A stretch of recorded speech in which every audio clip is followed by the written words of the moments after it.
welcome and thank you. I'd like to ask my panelists to come up now. We do have an all-star lineup for you, the who's who of some of the great private company CEOs today, and in many ways my anti-portfolio, so this is a painful session in that regard. A great lineup of companies we're not investors in, so there's no nepotism here. They will be completely unbiased in their input and discussion. But thank you for coming today, and having watched a little Gainsight grow up through the years, excuse me. That was Tien, I swear. It's great to see a full house. So a round of applause for our panelists, please. Join me in welcoming them.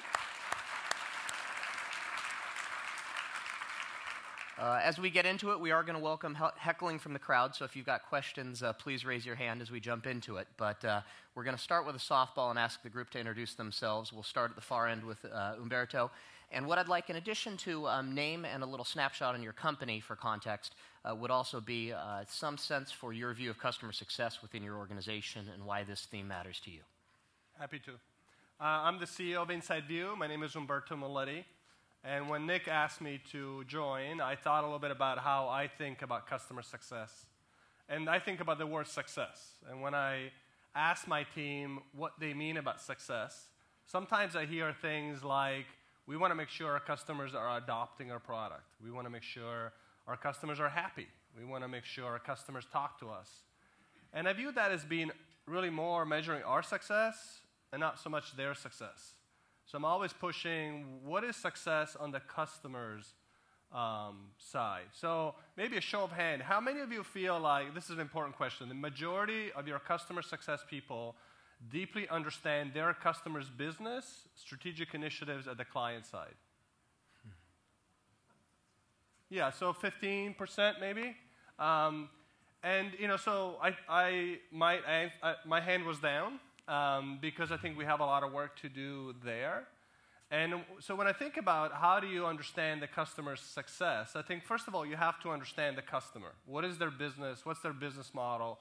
What are the initiatives? So we are in the information business. So what InsideView does is brings customer information into applications like Gainsight or Salesforce.com or Marketo to make lead generation, selling, and customer management more effective. So it's easy for us to give customer information to our customer success people because it's a business that we're in.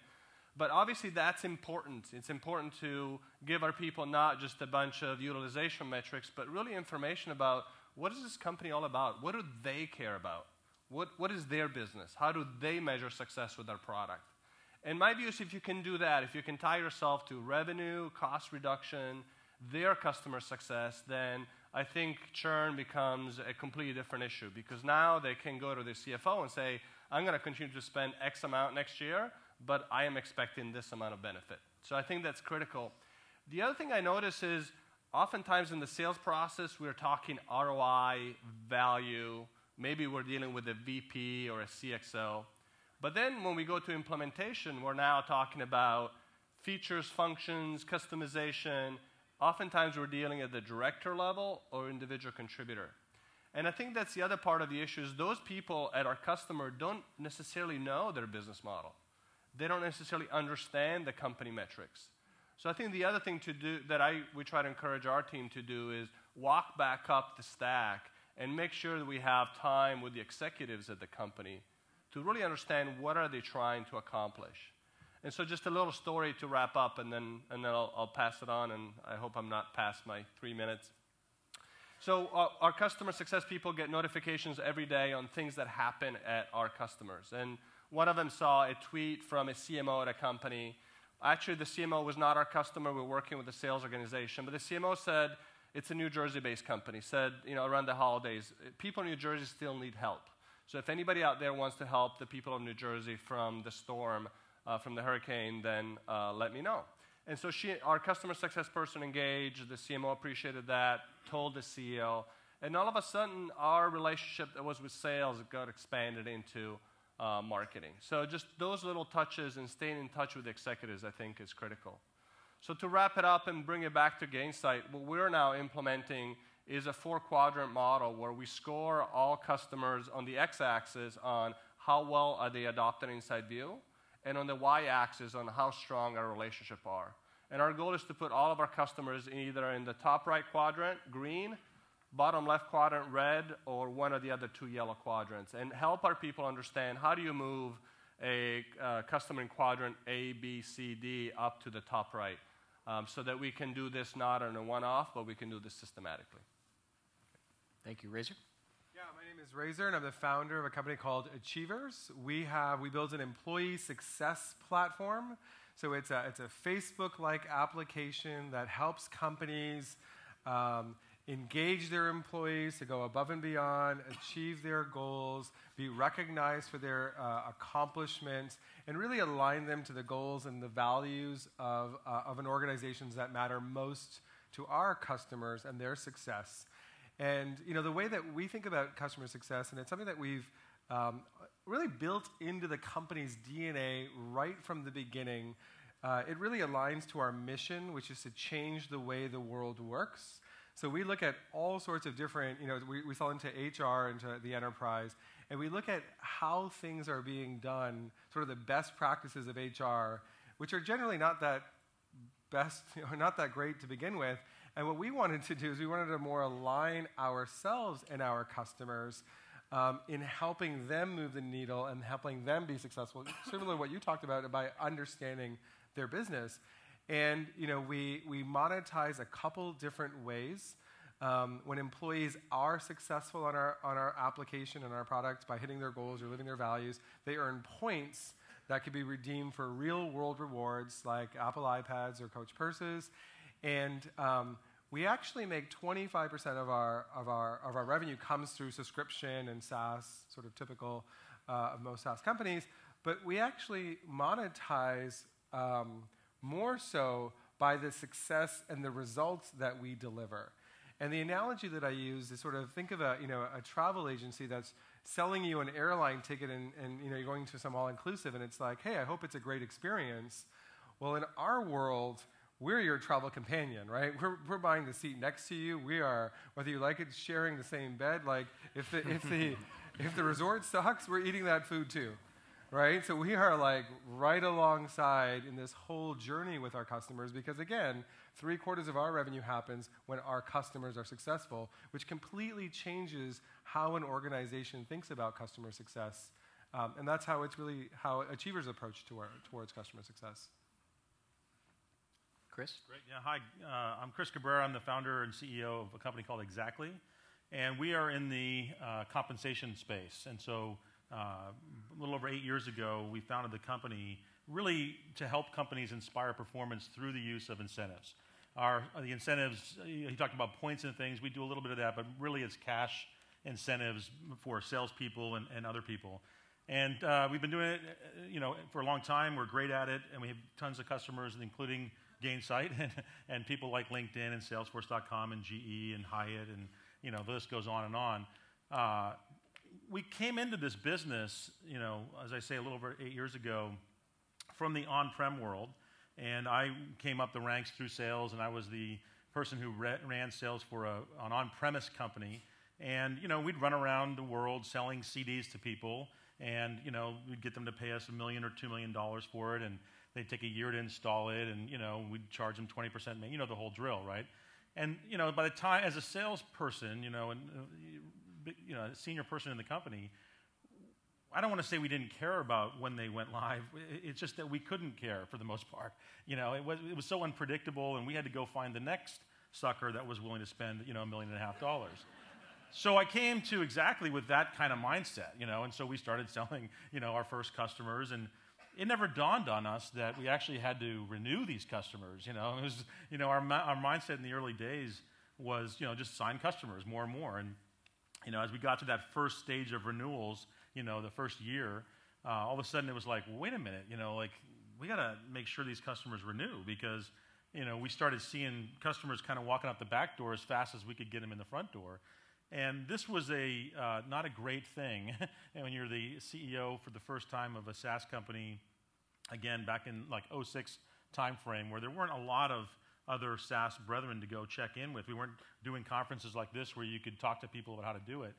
And so it was an eye-opener for us as an organization, and we had to quickly scramble and figure out what this customer success thing meant. We had to change our entire sort of mindset that came from this on-prem world, where everyone always talked about customer satisfaction and we love the customer. I mean, we paid all the same BS that everyone does. But the facts were, we didn't know when they logged in. We didn't know if it was live. We didn't know if they were using it. We couldn't tell if they were running transactions and paying out, sales reps or not. We had no visibility whatsoever.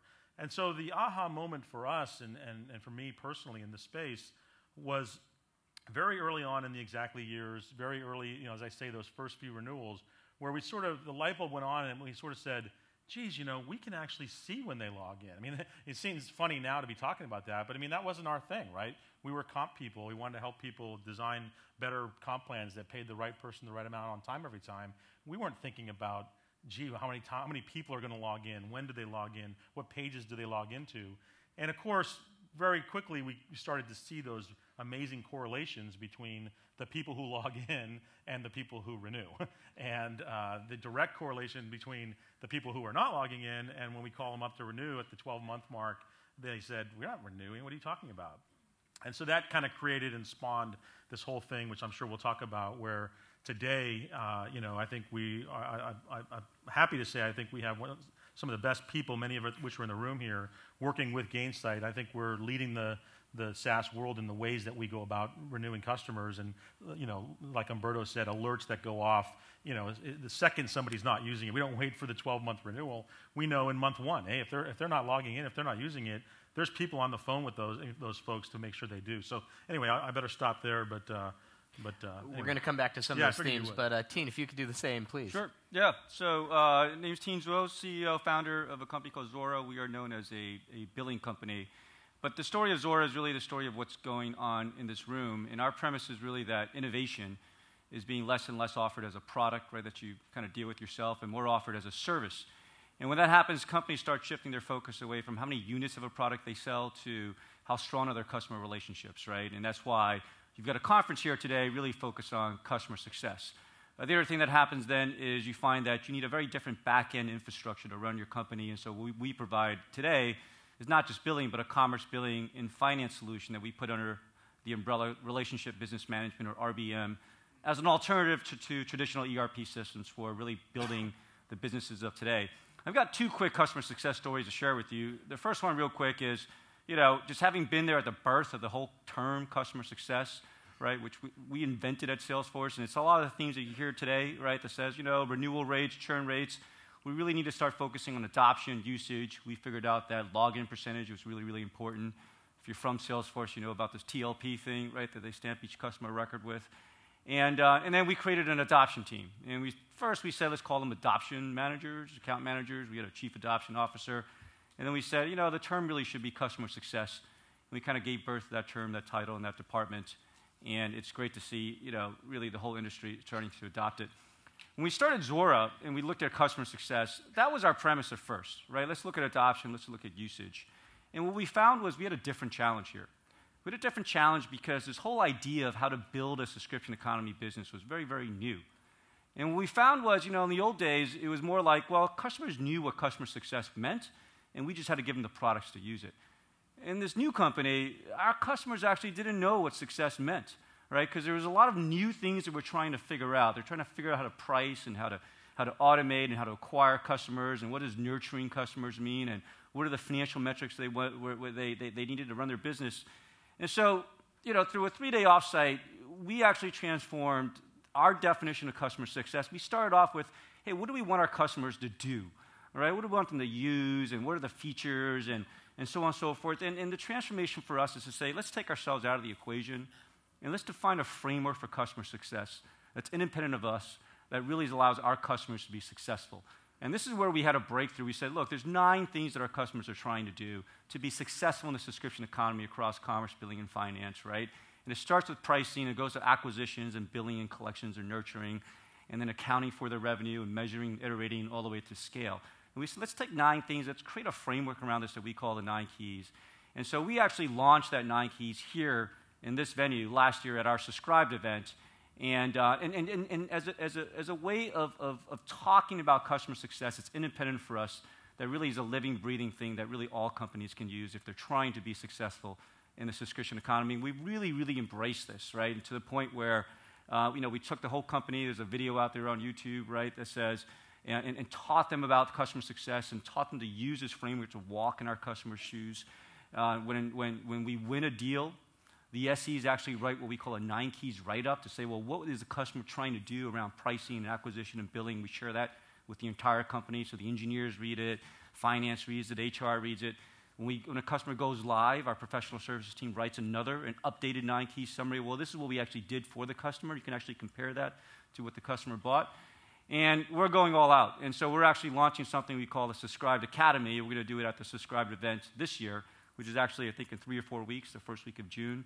And again, what we found is if you're going to focus on customer success and you're going to be sort of the center point for your industry, it's not just about using your product. You've got to really define best practices, thought leadership, techniques, frameworks, and give it to the community to help them be successful. And I think that's what the beauty of an event like this is about, and that's what we do at Zuora. Excellent. Well, I want to build on a couple of themes that came up there. We've got a unique opportunity with 4 great late-stage private company CEOs and an audience of success leaders within your organizations that are probably at various stages of this journey in terms of onboarding some systems and processes within your companies. I want to get a little more specific in terms of maybe starting with Chris and Tien, since you talked about the instrumentation. What are you looking at in terms of data and frequency? What have you found to be helpful for your company that's actionable in terms of insights around customer success with your exec team, with your board, et cetera?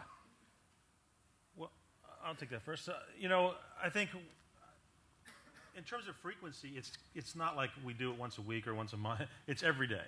So we have teams of people whose job it is to look at and get alerts. And as I said, they're not getting alerts on the number of companies that are coming due in the next quarter or the next month. They're looking at the entire base of customers, and we're able to see these alerts to see who's logging in and where they're logging in and how frequently are they. In our world, we pay people, right? Our customers paid out over $10 billion of compensation just in the last 2 years. So, we know when they make a payroll run, we can see that, right? We can't see the specifics, obviously, but we can tell that they've run it.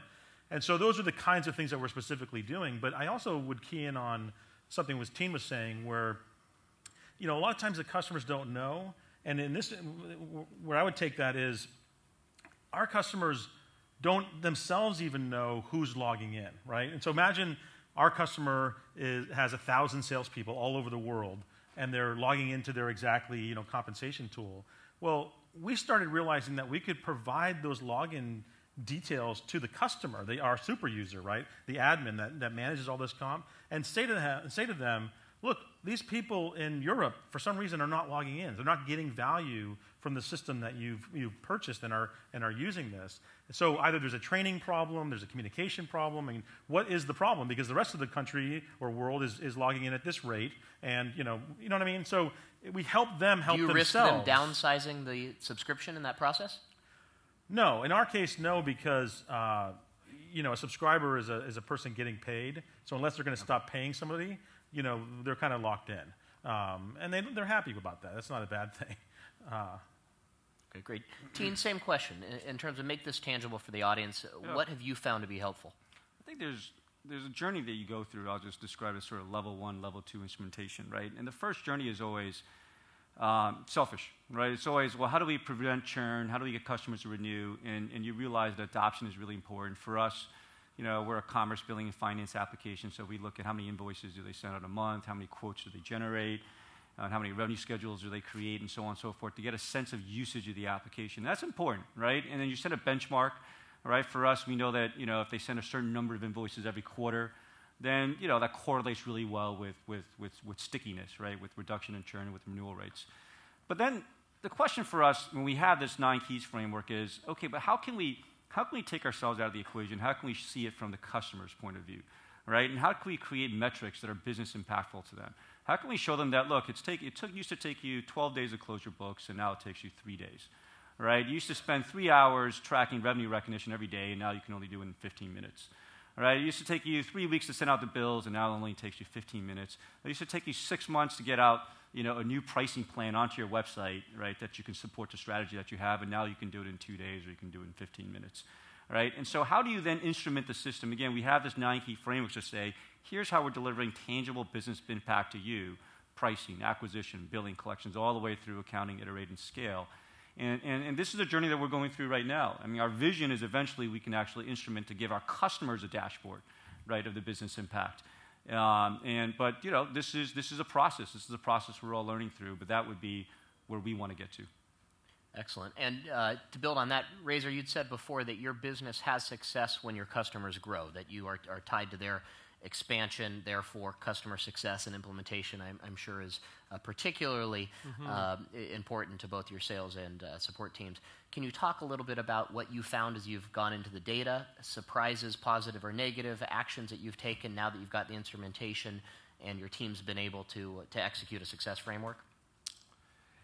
Yeah, in terms of how we think about the data, we actually are very good at carving out leading indicators and lagging indicators, right? Of like, what are the outcomes that our customers are hiring us to solve, right? Are they trying to increase sales, make their employees more engaged?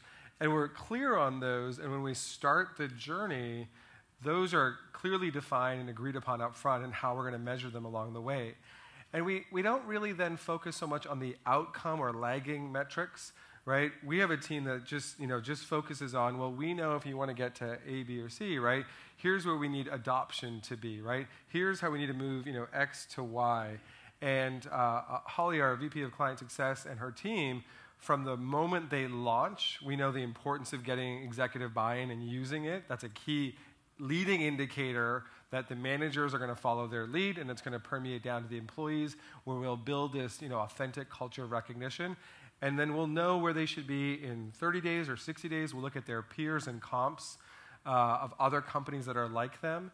And so we just really think about what are the leading indicators that if we do those things right, if we adjust and course correct along the way, renewal is not even a conversation, right? It's, we're very fortunate that we're at 98% renewal, but we actually have negative churn because we want to, as your point, if we can actually move the needle and grow and improve your business based on the metrics that we've defined up front, you actually don't have a choice but to spend more with us, right? So that's how we've sort of created that alignment or win-win up front, and then they generally feel good about, it's like paying out more commission, right? You ask a CFO, what's your budget on paying out commission? It's unlimited, right? If I can give out a dime for every dollar. So we kind of think of it the same way of like, how do we make sure that they're going to spend 110%, with us from the, with the dollar that we got up front to make sure that we set goals that we're moving the needle in their business. And that's how we really think about alignment, thinking about the leading indicators. Great. Umberto, do you have the same notion of leading and lagging indicators? Do you have executive team reports that you look at collectively? How have you instrumented this? If I can, I just wanted to add something to the previous question before I get to that, which is, I think one of the big issues with looking at utilization data, whatever kind you want, is that it doesn't capture something really critical, which is all the things that are happening to that customer that have nothing to do with your product that you cannot see in the data utilization. So for example, Gainsight is a customer of InsideView, Zuora and Xactly are two very different stage companies, but when Gainsight, for example, raises a round of capital, which it did recently, that is a game-changing, life-changing event for a company like Gainsight. We have another customer, Box, that's going public or trying to go public. Right? So that's a big, big event. I can see none of that in the utilization data. If my customer success people do not understand what is happening at the company, the external factors, they're at a huge disadvantage. Something else that we have seen, there's a level of correlation when we get churn between that and leadership change. So someone changed at our customer's site, and we didn't know about it, we missed it, and the new person came in with a new perspective, didn't understand why they bought the product to begin with, and now they are at a disadvantage. So I think it's critical to, in addition to looking at what your customers are doing with your product, to also understand and be able to stay systematically, scalably on top of what is happening to them, good and bad.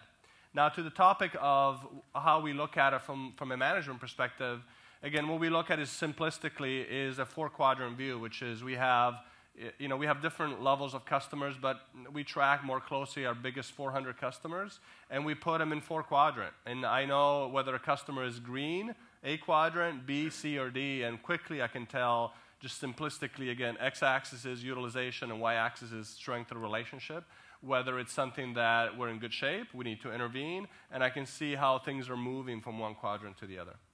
Great, thank you. Open question to the group. How have you organized your sales, support, success, account management teams? This seems to be part art, part religion, and part stage of company, as these many of our portfolio companies will evolve org structures along with stage of company. So does anyone want to start off in terms of how you've organized today and maybe the evolution you've gone through to date? Sure.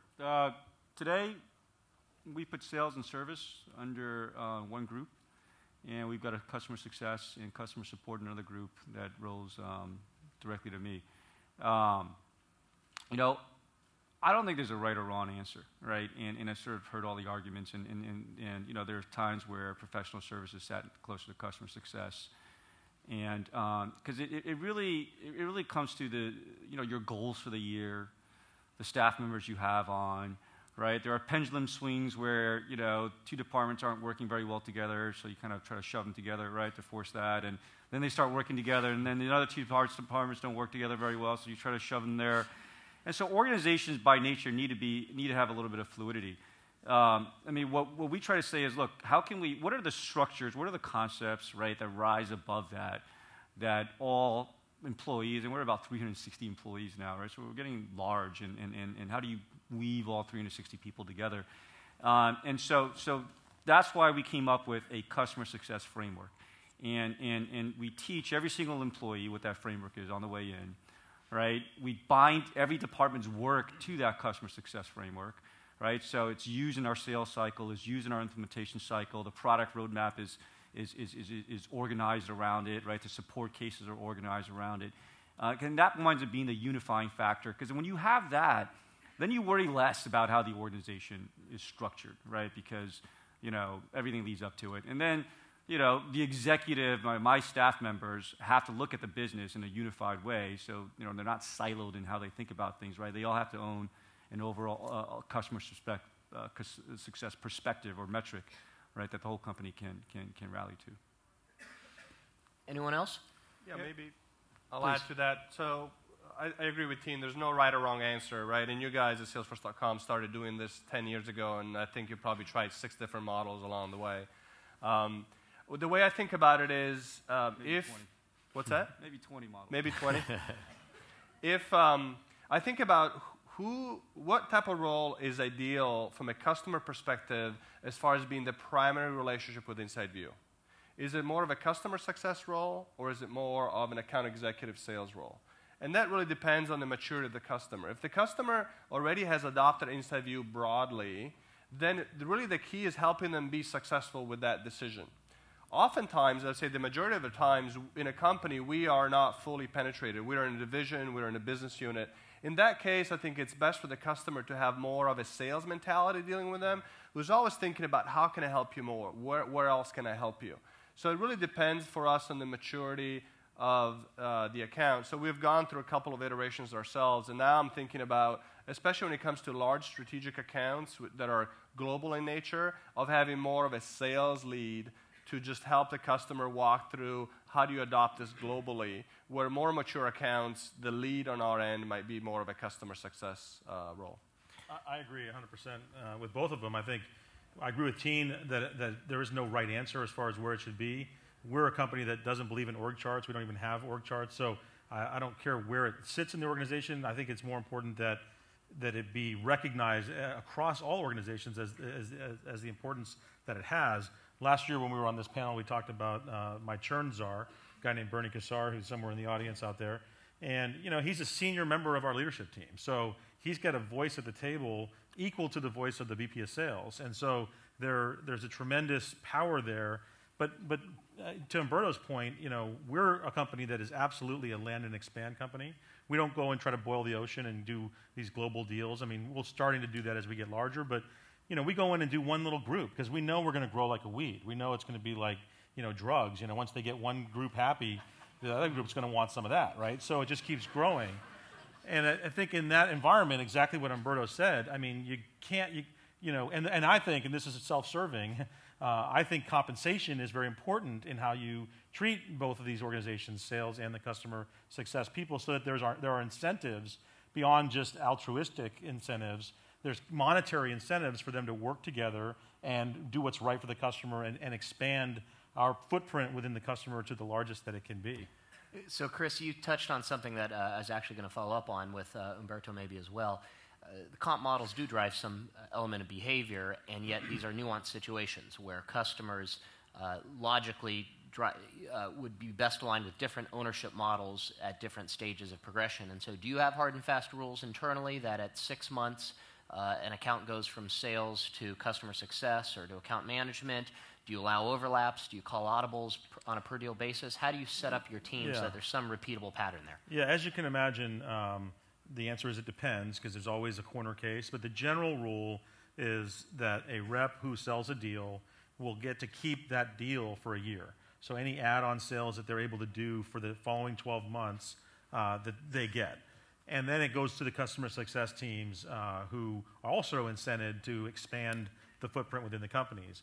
It starts to get a little gray when you start talking about new divisions, right? So we have GE Capital as a customer, right? But that doesn't mean that all the other divisions, I mean, there's 80 some odd GE divisions out there, right? And so we allow, for example, like that, to have multiple sales reps going and attacking different portions of GE all over the world and not try to lump that all into customer success because that would probably not drive the right results. So it's not completely black and white, but generally speaking, it's 12 months. Okay. Anyone do it differently?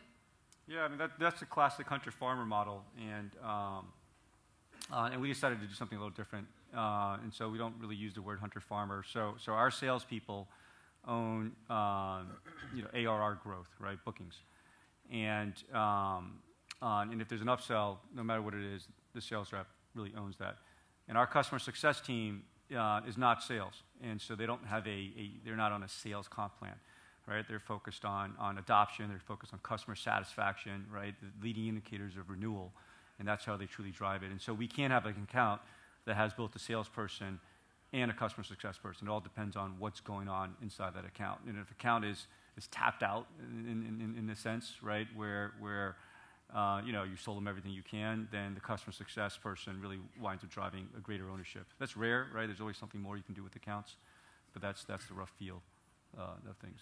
Great. Razor, similar model?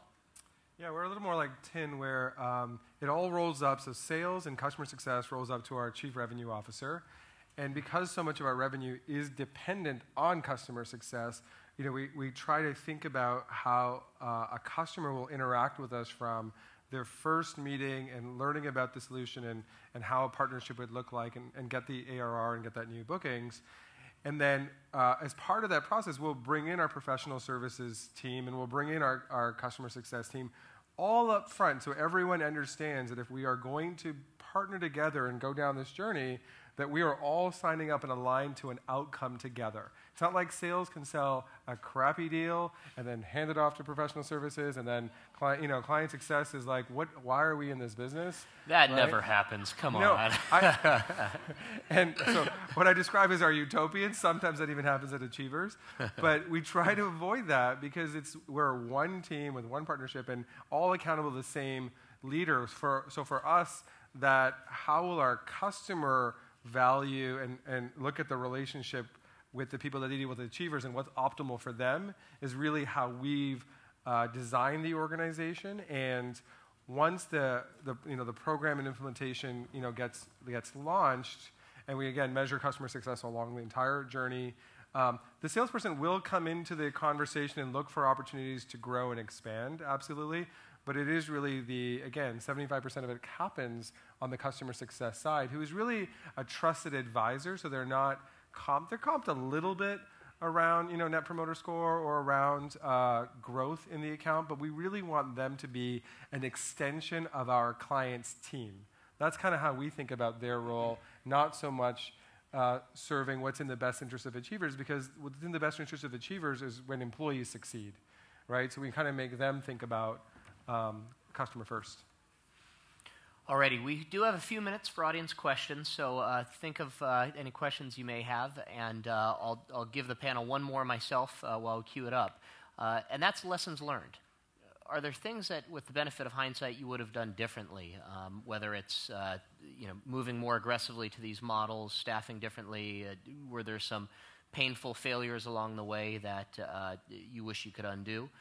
Anything you could share with the group as they're going on this journey themselves? Umberto? A lot.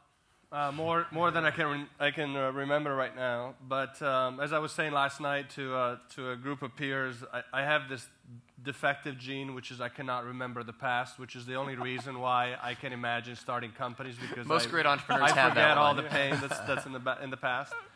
Something recent is I've realized that we used to focus our customer success managers purely on retention of revenue or retention of ACV. And when we realized that by doing that, we put them in a very defensive stance, where they're always reacting. They're always trying to avoid the bad thing from happening. And sometimes you need to lean in and you need to say, look, yes, I could protect this little footprint at GE Capital, but what I should really be doing, I should be getting GE overall to adopt the product, because that's really the most eventually GE is going to standardize on a comp system. And if it's not Xactly, it's something else. Eventually Adobe will standardize on CRM intelligence. If it's not InsideView, it's going to be something else. So we've changed the comp model, speaking of comp, and now our customer success managers are comped on total revenue over time from their customer base. And some of it could be renewal of existing relationships, some of it could be expansion. But I do believe that customers talk, and one of the ways that they talk is money, and money is a good proxy for value. And so by focusing our people on not just the retention of business, but really the expansion within an account, I think we're allowing them to be a little bit more forward-leaning. Excellent. Well, if there's some audience questions, we'll start from the group. I see one over there. The gentleman on the right.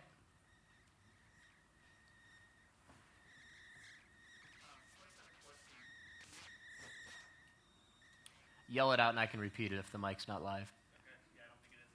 So I am currently trying to,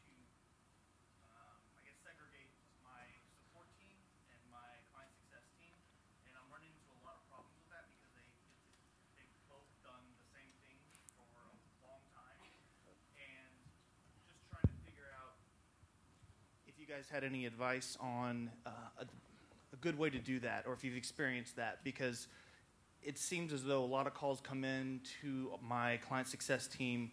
However, it's support related.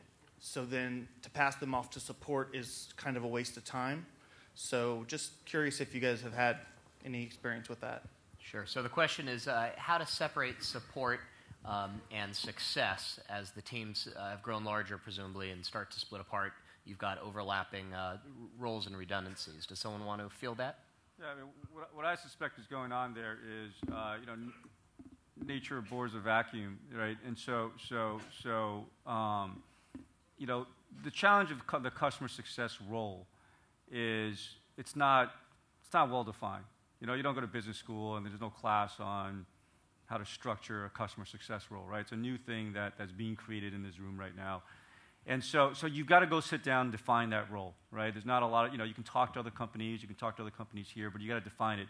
And what happens if you don't define it, then people kind of go back to what they know, right? And so if you used to have one department and they were answering support calls, and now you're saying, okay, tomorrow you're customer success, you got to define what they're doing on a day-to-day basis. You got to measure them. You got to have an operating rhythm. Otherwise, they're going to go back to doing what they know, which is answer the support cases, right? And I suspect that work just hasn't been done. For me, I would just ask, why do you want to do that? I mean, there's probably a great reason in your case. In our case, the support teams report up to that same churn czar. So, because I think that support people are integral to the customer success piece of it. And to me, they're on the front lines taking the call from the customer that is, having a problem or needs something done. And there's no better touch point to make sure that they're having a good experience. And believe me, that experience they have will absolutely affect those churn and renewal conversations that take place. So in our case, we like having them both under the same umbrella. They're paid differently, they're motivated differently, and I think, but anyway, so that's how we do it. Great.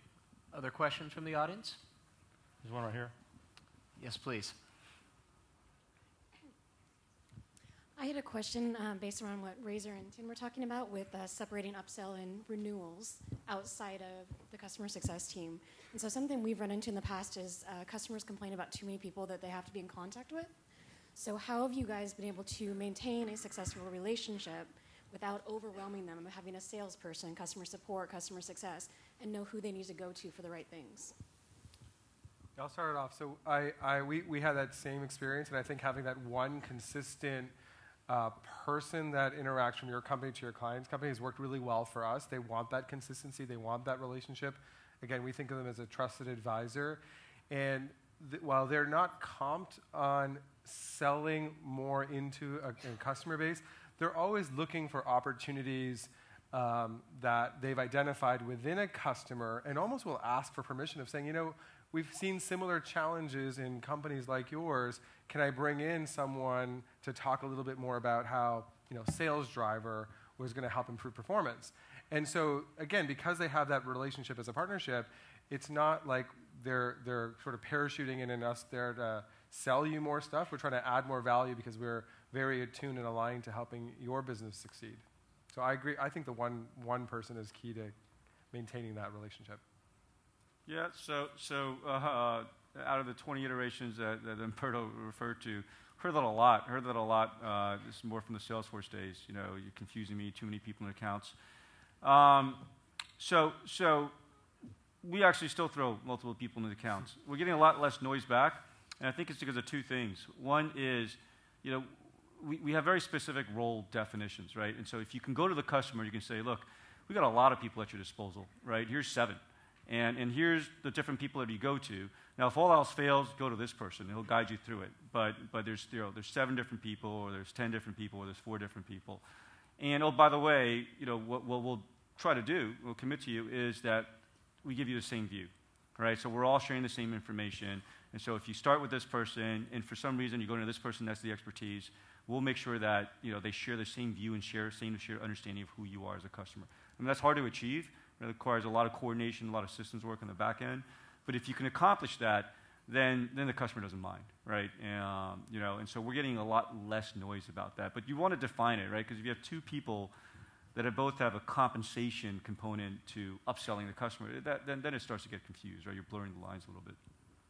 And I'll add on that. We also have 2 separate functions. We have a customer success person and then AE. The customer tends to understand this person is making me successful and this person is where I do transactions, so it's relatively straightforward. One of the issues that I've seen is internally to the company, sometimes those 2 functions are at odds. One function is trying to protect customer happiness, which means don't push. The other function, sales, is trying to expand the relationship, which means push. So one of the things we've done, we're basically double comping them on any kind of expansion, so they both are aligned from an incentive perspective. And then organizationally, we sit them physically in the office next to each other. So sales and customer success are together next to each other by company size. So we have strategic accounts over here, key accounts over there. And so they talk a lot more, because a lot of this, to Tien's point, is about telling the same story to the customer. You don't want 2 different, and that's where the customer gets confused if they hear. But if the 2 people on your end are coordinating well enough, then, you know, they'll do the right thing, assuming you've hired the right people. And it's really important. I agree with that. We do the same thing. It's really important. The customer can not only get confused and everything, but they can arbitrage you a little bit in that. Imagine if they're going to do an upgrade, not an upgrade, but I mean add more payees or buy more modules or things 2 months before their renewal. You know, that rep is going to maybe give them some discount for volume because they've clicked over a new volume threshold. And then 2 months later, you know, they might, at the point of renewal, be looking at that. You know, because one thing about renewals is it's an opportunity to negotiate, right? And the customers aren't stupid, and they look at it as, oh, you want me to renew? What are you going to give me for it? And so this is why they have to be in lockstep, because when that deal is coming down 2 months or 3 months prior to renewal, we'll just get the whole thing working together, and we'll say, look, let's just tie this in. We'll do an early renewal. We'll give you the discount that you want, or, you know, for the higher volume. one time. So you're not going to get 2 bites at the apple by working with sales and then 2 months later working with the renewal team. So it's critical that they be in lockstep.